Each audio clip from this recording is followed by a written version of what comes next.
How's it going, guys? Here it is, that mountain I said I was going to paint for you. About, not finished, about third pass. Done the third pass now. Just put the snow on with the old palette knife. So I want to show you how I do that. That crumpled blanket look of this mountain. And before that, a nice blended sky. So quite a bit to talk about. Quite a bit. I'll zoom you in. I'll zoom you in so you can see what's going on in there. So like I say, not finished, but it's coming along in this long process that I'm trying to simplify down. But okay, I didn't actually show you the mixing of the colours. I didn't record that, but I'm going to reconstruct the mixing of the colours so I can bring that to you, especially this blended sky. I sort of do that, a really simple way to blend a nice sky. So anyway, we'll hook into that. Here we go.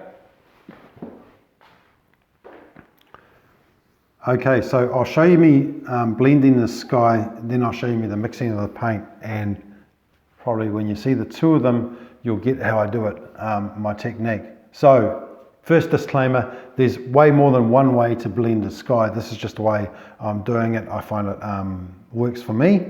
But there's lots of other methods. Now, so I'm using hog bristled flat brushes to get the paint on, probably about 3/4 inch brushes. So I have 3 brushes, one for the lighter tone, one for the medium tone, and one for the darker tone blue. Okay, and I go and I basically put strips. So you'll see I mix a large gradient on my palette, and I'm transferring that gradient onto my panel, onto my canvas, in sort of horizontal stripes of colour. And I start at the bottom with the light, and then I go, you see what I've done there, went into the mediums, then straight up to the top, so I get to judge how that gradient's going to play out on the canvas. Otherwise you might just go up and you don't get dark enough near the top, or else you don't get light enough near the bottom. If I do it like this, in that, light at the bottom, dark at the top, the medium, putting the right color in the right place. That's what I'm doing, essentially. So you put it on in stripes, and then I do this crisscrossy thing. This is pretty common. Lots of people do this. But I think it's more the fact that I mix the gradient on the palette, and then I transfer that gradient directly to the canvas. It's pretty straightforward. It's not rocket science at all. But anyway, it's how I do it, and it's what works for me. And if you haven't thought about it and you're looking for a technique, there's other techniques. Like I said, I saw this guy doing a shark tooth method once. That was the most interesting thing I'd seen, the shark tooth method. Look that up. But and then the badger brush. So the badger brush only blends the absolute surface of the paint. It doesn't really blend your gradient. It just evens the surface of what's already there. So yeah, the shark tooth method. Also there's another guy I know actually that uses a house roller. Once he just puts some paint on and then just roll it with a house roller. That makes an awesome gradient from what I can see. So, but anyway, this is how I do it. And it doesn't have to be the most perfect gradient in the world, but if you work away at it, you can get it looking pretty good by the end. But essentially, this was more about getting the right blue at the top and the right blue at the bottom, darker at the top and the lighter at the bottom, and getting that even gradient through. So anyway, we'll go to the mixing of the blues about now, and you'll see that. Okay, we'll try and do it quite quickly, guys. Burnt umber, ultramarine blue, phthalo blue, pyrrole red, cadmium orange, cadmium yellow pale, titanium white. Going to mix up the blues. So the colour I'm looking for, you probably can't see it that well, but it's probably something, if you're familiar with cobalt blue, so it looks a little bit like cobalt blue, and cobalt blue is a great colour, but I get a colour that's very similar to cobalt blue, if not exactly the same, with ultramarine blue and a little bit of phthalo blue. Makes my blue. So here we go. I mix long gradients. And at the other end, it's very light down the bottom. I think I made it lighter and a little bit of yellow down the bottom of mine. I probably, for the purpose of this, what the hang, just throw a little bit of yellow. So it's always cadmium yellow pale. Just remember the cadmium yellow pale. It's not the cadmium yellow, not cadmium yellow deep or normal cadmium yellow. It's got to be cadmium yellow pale. Okay, that's too much. See, just put a little bit in, take it straight off. It's a little bit more orangey. So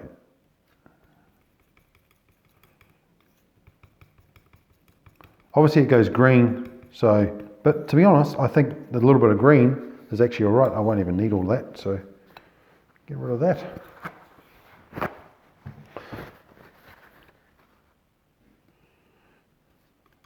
So here we go.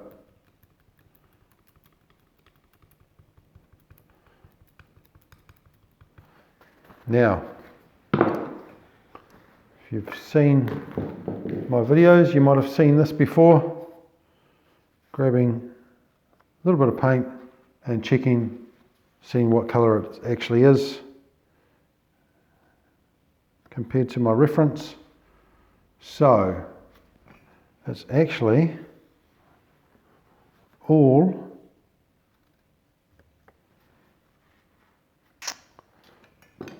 of it needs more phthalo blue. Phthalo blue is that real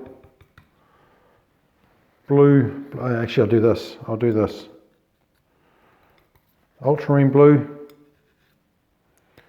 phthalo blue. You can't tell the difference until you put white with them. Put white. Hope you can see this. Put white with the ultramarine blue. You notice it's quite a violet blue compared to the phthalo blue, which is more of an absolute blue. And my blue here, so then you start to know the difference. And once you recognize the difference with those two blues, if you keep it simple, like my simple palette of 7 colors, you keep it simple, then you know which blue do I need. Well, it's leaning towards that more pure blue, so I need some more phthalo blue in there. And the good thing about phthalo blue is very, very strong. So I can go and tint this whole lot of paint very easily with phthalo blue because it's such a strong pigment. If it was the other way, I would probably have to, I would be dealing with it a little bit different. Now let's have a look. You'll see straight away, if I put that dark on there, I don't know whether you can see that, but there's a big difference and it's too dark. But I did make my sky darker than it needed to be. Anyway, we'll come down there.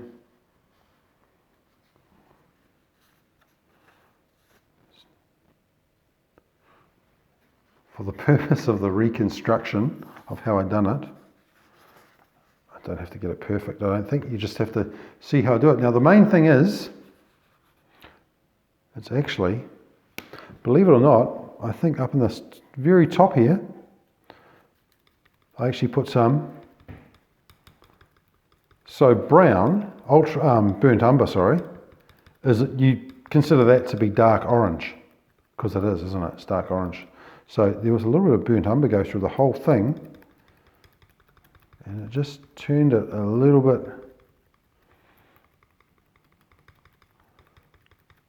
I find that if you're familiar with Prussian blue, when I mix phthalo blue and burnt umber together, sometimes maybe with a little bit of ultramarine, I can't remember, but those two there, I get something, with some ultramarine as well. So phthalo blue, ultramarine blue and burnt umber, just a touch of burnt umber, I get something that's very, very similar to Prussian blue. Just out of interest. Anyway, this is mixing blues. Let's get another piece of paper. Yeah, that's it actually. It was a little bit of little bit of burnt umber in there. So you never know. Well, you know once you do it, but look for those differences in your colours when you're mixing them up. More burnt umber. Because it's coming from that orangey sky down below, that yellowy orange sky. So that's that burnt umber colour's pushing up into it as well. And we're getting that, which goes, let's face it, it's slightly green. It's going a little bit green, the sky, compared to pure blue. You wouldn't think it, but when you compare it to the actual pure blue of phthalo blue, it's definitely a little bit green. So I mix a long gradient of blue, and then you'll see me when I'm applying that paint, I'm using about 3 big brushes, not these brushes, big brushes, and one's down in the light, one's in the medium, and one's in the dark, and I put that paint on and basically strips on my canvas, going from lighter at the bottom obviously to darker at the top, and that's how I create my gradient on here. Then I just go and transfer that gradient directly to my canvas, and then that's how I blend it in quite easily. Okay, so here I am now putting the darks in. Hope you enjoyed the reenactment of me mixing up the blues. And heads up, there will be the reenactment of me mixing up these dark blacks, or blacky blues, browns, and these lighter colours that are going on for this initial block-in of this layer. So, first thing to talk about is the drawing. How you want to draw this in. So I've paid special attention to where the darks are in the landscape. To be honest, that's the only thing I drew in. I drew where the dark shapes are. And whether you wanted to spend a lot of time just working that out, comparing your image to, or your drawing to your reference photo, or whether you want to use a grid, any which way is up to you. But the main thing is that I just drew my dark shapes in. And now I'm going to go and put the dark paint into those dark shapes in like a mosaic way. So I'm just putting my darks, start with my darks and then work into my lights. Now, interestingly, you see the darks and closer to us, the darks are darker, and as they get further away, they're getting bluer.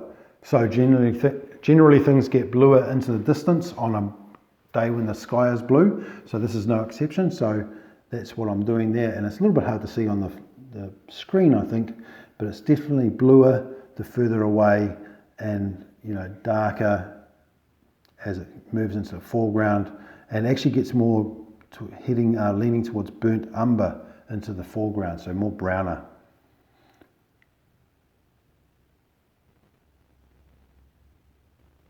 There we go, and using the brushes, using all synthetic brushes for the first 2 days, apart from that badger brush, and obviously, the badger brush and the Hog Bristle, which I just blocked in that sky with. But yeah, generally this painting, the blocking of the mountain here, I'm using synthetic flat brushes, ranging from size about 8 through to size 18. So generally bigger brushes. Now you see me, I block those darks in a mosaic sort of posterized way. And now I'm coming in with my medium tones. Now I mix up 2 medium tones, that grayer one, and there's more of a red one. And then there'll be a lighter tone. So 4 colours. It only took 4 colours, guys. A note with the mixing, when you see me do the mixing, I don't think I mentioned it, but it's not overly mixed. I'm mixing a perfect blend of paint. It's so within my medium tone, there's a variety of shades of tone and colour. But generally it's that reddy and that browny colour, or the reddy and the grey, what you see going on there. Now putting the right colour. Something to remember in this wet over dry technique, layer upon layer, in this block and layer, you don't get bogged down trying to get every detail, because once you go through the method and you see how much easier it is on the next layer to get those details, you realise you're wasting your time getting too caught up trying to get every detail on your first layer. It literally is just a block and layer. But getting the right colour in the right place when you can will definitely speed up the process of your painting of the entire painting. But This is my first layer. You saw me at the very start of the video, I was sitting beside the painting. That's after the third layer's gone on. Third layer, which I also done the snow on. I expect I'm probably going to do it in 5 layers, this painting. Should get there in 5. So as you get into that third layer, it gets easier. You've got the mountains start to look more rugged and more organic, I think. I switch from, on the third layer, you'll see I switch from using the synthetic flat brushes and I start using a lot more hog bristle brushes. Anyway, I'll talk about that later in the video. Just mosaicing lights, medium tones and dark tones. And the amount of paint I'm putting on there is enough to cover the canvas. So initially in this block and layer, I'm getting good coverage. I'm actually trying to cover the canvas when I can, but I have got that, you'd notice that raw ochre ground I've stained my canvas in as I usually do. So I've done that again, and that's actually really handy on a painting like this, having that raw ochre color coming through. That's what I choose. But anyway, the amount of paint I'm putting on is enough to cover the canvas, but it's not impasto. Impasto's thick oil paint. It's not impasto at all. It's just enough to cover it, and I will come back and we'll talk about that later on, where I start to make use of thicker paint to create highlights in that with thicker paint that's going to stand off the canvas a little bit. But at the moment, just a good coverage of paint to try and cover the canvas where I can. But anyway, it's starting to look okay at the end of this first pass. But now we'll go to the second installment of me mixing up, the reenactment of me mixing up these earth tones. Now some of those browns, well the darks, I start with the darks, and the darks are simply those two there, blue, ultramarine blue. So 95% of the time when I'm mixing colour, I'm using ultramarine blue, not phthalo blue. Phthalo blue really only for the sky and for that turquoisey water. Okay, now ultramarine blue and burnt umber, which is dark orange, go together. They cross each other out because they sit opposite each other on the colour wheel. So they go together to, when you add two opposites on the colour wheel, i.e. orange and blue, they meet in the middle, they cancel each other out and they create grey. Because these colours are so dark, they create a very, very dark grey, i.e. black, and that's my black. When I mix those darks on this painting, you see some of them were a little bit lighter and some of them were a little bit darker. The ones further away were a little bit lighter. They leant a little bit blue like this, and as we got closer they become darker and they leant towards more brown, and that's how I done that. Okay, get rid of that because you've seen that. Now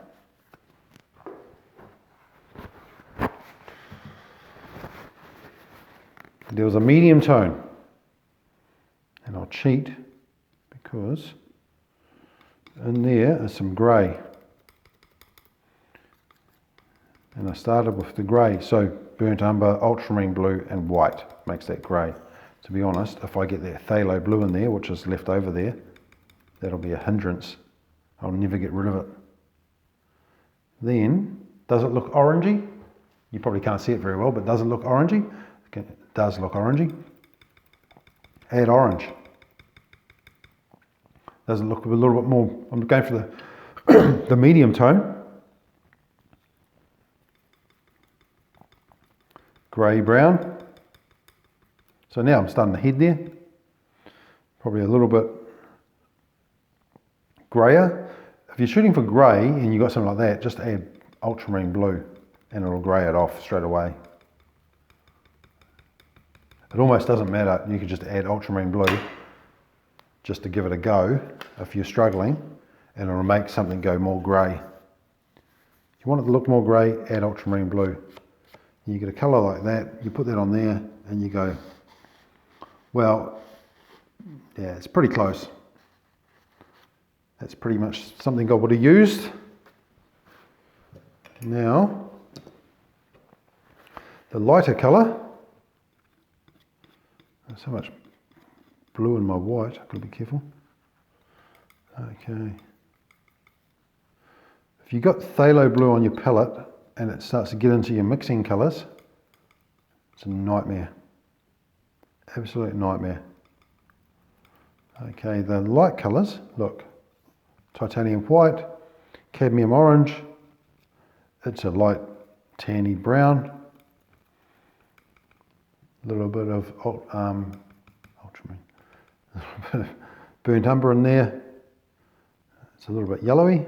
Initially I made it too yellow, but anyway, we're doing what I've done initially. It was too yellow. Well, that's a lot too. See, when I put too much in, I just scrape it off. I don't carry on. If you know it's going to be too much, don't carry on, do it. Take it out quickly. Don't mix it in. Give that a go.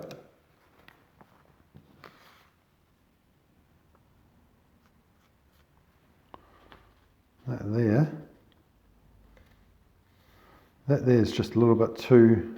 That'll be alright. See if you can see that. That would be good for there, but it's no good for there because it's a bit darker. So I think it looks a little bit more brown, a little bit more orange. Reclaim some of that. Then a bit more yellow in there. I think I've overdone it with the yellow just then. That's how it goes. And have another go. Subtle, but that's about the light tone. That's it. Dark, medium, and light. I actually made up another medium tone actually. Now I do remember now. And all I've done was I just added some red to it.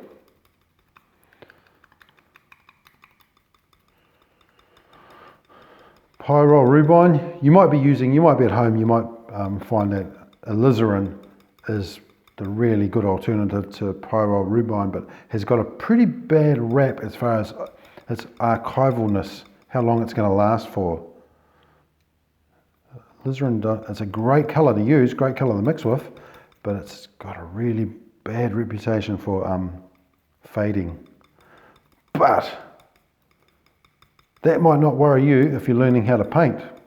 If you're learning how to paint, like the people here, they pick up these giant big tubes of alizarin and it'll be fine. For me, I'm using Pyrrole Rubine, PR256. Anyway, let's get on with the painting. I don't want to be a... So there was that slightly more red medium tone. That's in parts of those, yeah, that's actually perfect. There we go. The reconstructed colour mixing. Now I'll get on with the painting. Hope that helps. Okay, so I hope you enjoyed that little bit of colour mixing there, mixing up those earthy tones from that limited palette. It's something I'm passionate about. I enjoy working from the limited palette and mixing the colours. It's actually a bit of a challenge and it's fun, but once I mix that, you see me doing that with a palette knife. Once I start putting the paint on the canvas, like I'm doing now, I will be probably mixing, doing some a little bit extra bit of mixing with the brush, just adjusting colours, etc. But don't overmix your paint. Leave it slightly unmixed. Not a perfect blend of paint anyway. You're not Dulux, so just keep a little bit of magic. Keep yourself guessing really what's going on the brush, and then you'll get some random little effects that will create that magic on your canvas. And this is second pass, so second day, everything's dry underneath, so I'm coming back. I usually give it a couple of days to dry, and we're coming back over that dry canvas and reinstating a lot of these colours. So once again, I've got them mixed up, my dark, a couple of medium tones and a light tone.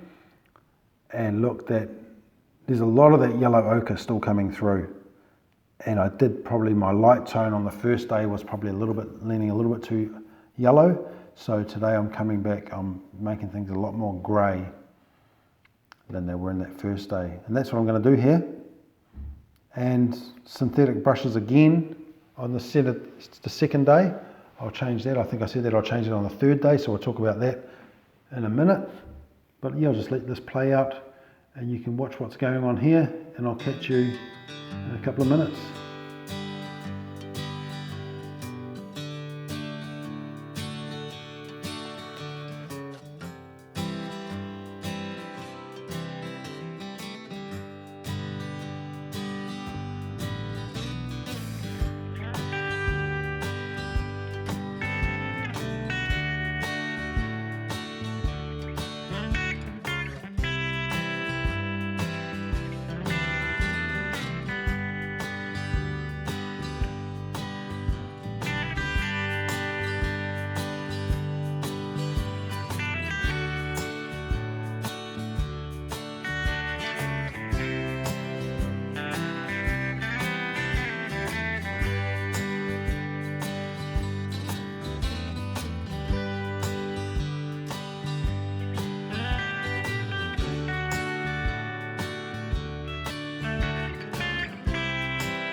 So back again, and this is the third pass. This is the third day, so I've done that second pass, which has made the whole thing, I've covered a lot more of that raw ochre canvas, and it's gone a lot more grey. And now I'm coming back on the third day, once again mixing up those light, medium and dark tones, come back reinstating them. And today, interestingly, I'm using, this is when I switched to hog bristle brushes a lot. So the way I think about that is, if you want to make a nice, beautiful, crisp edge, pick up a synthetic brush, particularly a new one. And if you want to make something that looks a little bit more organic, maybe pick up a more organic paintbrush, like say something like a hog bristle brush, which I've got now. So you can imagine that those brush strokes are not as perfect on the edges, and accidental little bits of magic can possibly happen when I'm using those brushes. Not to say I won't use a synthetic brush again on this painting, and not to say that a very worn out synthetic brush, something that's been well used, also creates really cool effects. But anyway, that's what I'm doing. I'm using Hog Bristle Long Flats and Long Filberts to do my painting today. Reinstating darks, mediums and lights. And a lot of the time, the brush strokes that are going on would not get, if they were to stand alone by themselves on a canvas, the brush strokes would not give good coverage. It's more like a dry scumbling of paint a lot of the times. But then, and here's the kicker, then the absolute opposite is in some of my lights, I'm starting to build up the texture of paint. So I'm going quite impasto in parts now. I'm actually getting some paint texture on my canvas. So thicker paint. So yeah, there you go. I'm using either really thin paint or actually quite thick paint, and just let it happen. The only thing is, probably the rule of thumb would be is to keep your thick paint to your highlights and probably less thick paint in your shadows. But it's really entirely up to you and the look that you want to create. I also don't like thick paint so much in the distance, and I like to build up the impasto look in the foreground of my painting. But that's really personal. But anyway, that's what I'm doing there with those Hog Bristle brushes. Also, something I didn't mention was, because I'm coming back over this with the snow, and that'll be on the next video, but the snow, the underpainting where the snow goes has to be the appropriate colour, i.e. the shadows. So if you look dead down the centre of this mountain, at the top on the left is in shadow and on the right is in sunlight. And now that's going to be, snow's going over top of that, but the snow will be sort of fragmented bits of snow. It won't be complete coverage, so you will see some of the underpainting. So you've got to get the appropriate underpainting, i.e. sunlit or in shadow. Then you're going to put the you'll see me put the corresponding snow on, which that'll be much more fun. But you've got to do these hard yards, and I think it gets easier as you go on. I probably already said it, but it does get easier as it goes on, doing these multiple layers of paint. And until you work this method and you stick with it to the end, you realize that each time you're painting, each layer you're putting on, you're almost setting up for the next layer to come over top once you're used to using the indirect method of painting.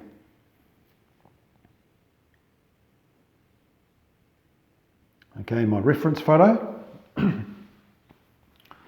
You've probably seen me looking quite, if you see my face in the photo, which you can't see now, but I'm always looking to my photo.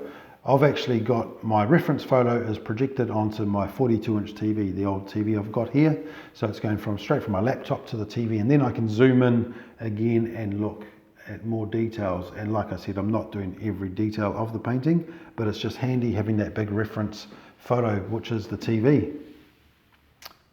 So by all means, if you're at home, just commandeer the TV in the lounge, move into the lounge, tell everyone to read a book, and your painting's taking priority. And on that note,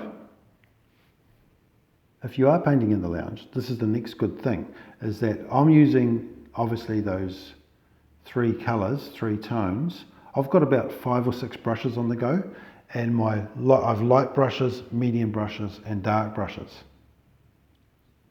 So if you're an acrylic artist, you probably won't know, but oil paint, we can leave that paint out and we can leave the paint on the brush for quite a long time, like a day, before it will actually dry. So what this means is that I don't have to keep on cleaning my brushes in the solvent. I just keep on picking up. If I'm going as a light paint, I have my light brush. If I'm going back in a medium paint, my medium brush, and so on.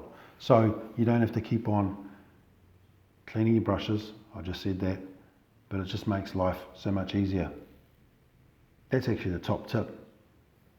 Different brushes for different tones. And put your reference photo, blow your reference photo up onto the TV. It all makes everything much easier. And of course I have my A4 printouts, which you saw when I was doing those colour mixing reenactments. I have the the printouts on A4 paper, and actually in this case I've also got one on A2 paper, so I've got those printouts and then the TV screen for my reference photo, and of course it's a half decent photo which I took myself from the Crown Range down near Queenstown, so even if I do say so myself, but the main thing is it's a good resolution, so when I zoom in, if I need to get some information from my reference photo, it's not fuzzy or blurry, and I don't have to invent too much landscape. It's hard enough without having to invent new stuff. But yes, so here we go, winding up day 3 actually. We'll get into the stage where I started to do the snow, and we're getting on here, nearly 37 minutes into this video, so I'm going to leave it here very soon, and I'll come back and I'll talk about the snow, palette knife snow, which I've had. The good thing is I teach the palette knife snow here in the class, and a lot of people start to pick it up, and it seems to come quite easy to people learning to put snow on via palette knife as opposed to brush. But anyway, that's just how I do it. There's more than one way. Hope you enjoyed the video. If you did enjoy the video, please remember to like and subscribe to my channel, and you're welcome to share it with people who might be interested in painting mountains or waves in oil paint. Anyway, I'll let this play out, and happy painting. Have a good day.